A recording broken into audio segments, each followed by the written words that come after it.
Ukraine struck St. Petersburg, Putin's hometown, one of Russia's largest fuel terminals, on fire. Then Crimea, then Belgorod, all in the same night. Putin's response: the more you strike us, the larger the security zone we will carve out of Ukraine. Both sides are escalating simultaneously. Neither is calling it that.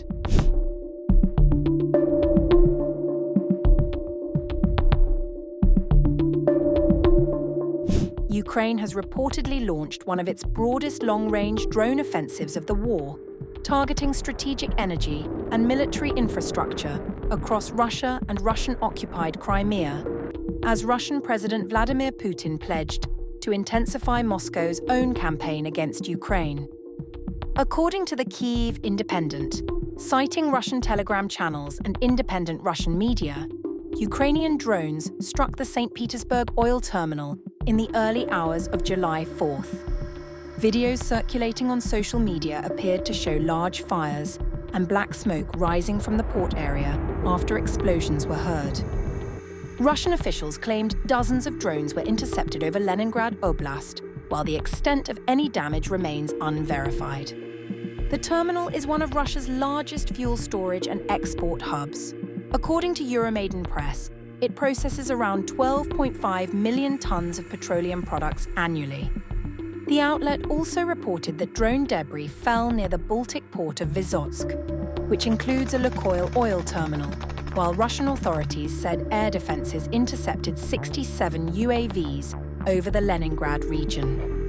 The reported strike is significant because St. Petersburg, located roughly 1,100 kilometers from Ukraine's border, and President Vladimir Putin's hometown, has rarely been targeted due to extensive Russian air defenses.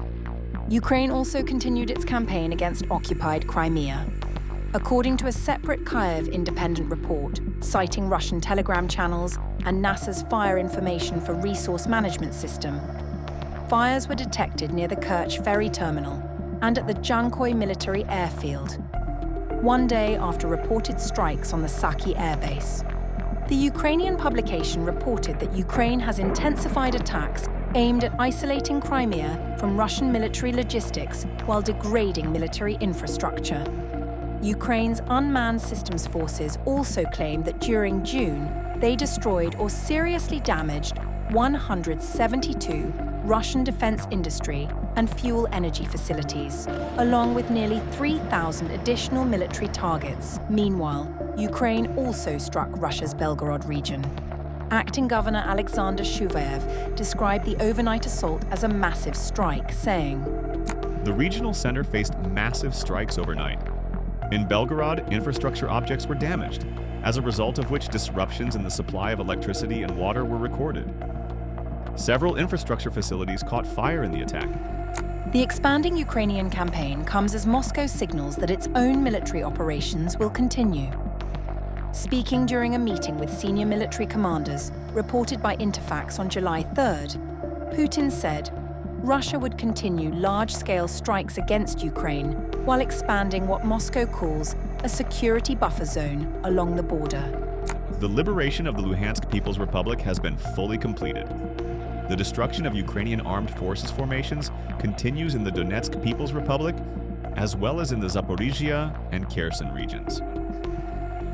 The establishment of a security buffer zone is proceeding as planned in the border areas of Ukraine's Kharkiv, Sumy, and Dnipropetrovsk regions. Putin also claimed Russian forces have expanded their territorial gains this year. Since the beginning of this year, Russian forces have captured 133 settlements and taken control of more than 3,000 square kilometers of our territory in Donbass and Novorossiya. Russia additionally announced that its forces had captured Kostiantynivka in Ukraine's Donetsk region, a strategically important city in Ukraine's eastern defensive belt. The claim has not been independently verified, while Ukrainian officials have previously reported fighting on the city's outskirts. Putin also argued that Ukrainian attacks inside Russia would only prompt Moscow to widen its military operations.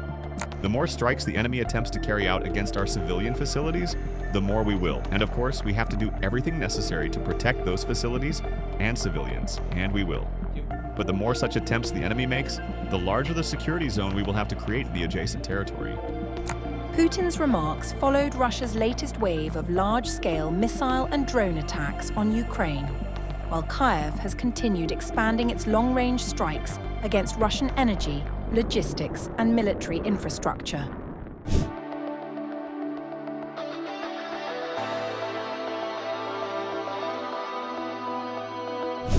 The United States has warned Poland that Russia could be planning an armed provocation on NATO territory in what officials believe would be an attempt to test the alliance's willingness to respond collectively. According to reports by Onet and The Telegraph, US officials have repeatedly shared intelligence with Warsaw, indicating that Moscow may be preparing a hybrid operation that could unfold within months. The reported scenarios range from drone or missile strikes against critical infrastructure, such as power stations, to a limited cross-border incursion by Russian or Belarusian troops. Polish security officials say another possibility involves a staged border incident, with Russian soldiers allegedly entering Polish territory before claiming they crossed accidentally because of GPS failures or while conducting a rescue mission. The concern is that Moscow would hope NATO hesitates, triggering negotiations instead of an immediate military response. A source close to the Polish president was direct about the breadth of the threat. The US systematically informs Poland about ever-new Russian plans for a conventional attack on NATO's eastern flank, from which Poland is by no means excluded. Security officials believe Russia's broader objective would be political rather than territorial. By provoking a crisis inside NATO territory without triggering a full-scale war, Moscow could attempt to expose divisions within the alliance and pressure Western governments to reduce or suspend military support for Ukraine.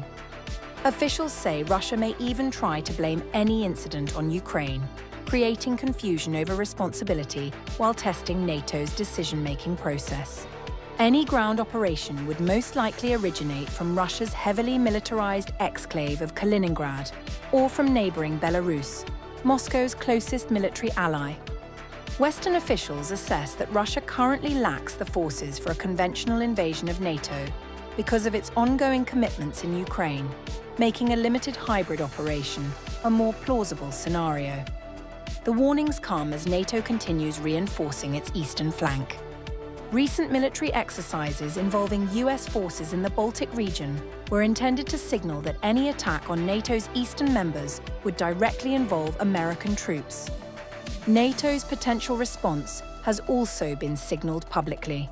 Germany's Air Force Chief Holger Neumann told The Telegraph last month that the alliance would defend every inch of NATO territory and singled out Kaliningrad, Saint Petersburg, the Kola Peninsula, and the Black Sea as potential NATO targets in the event of a conflict.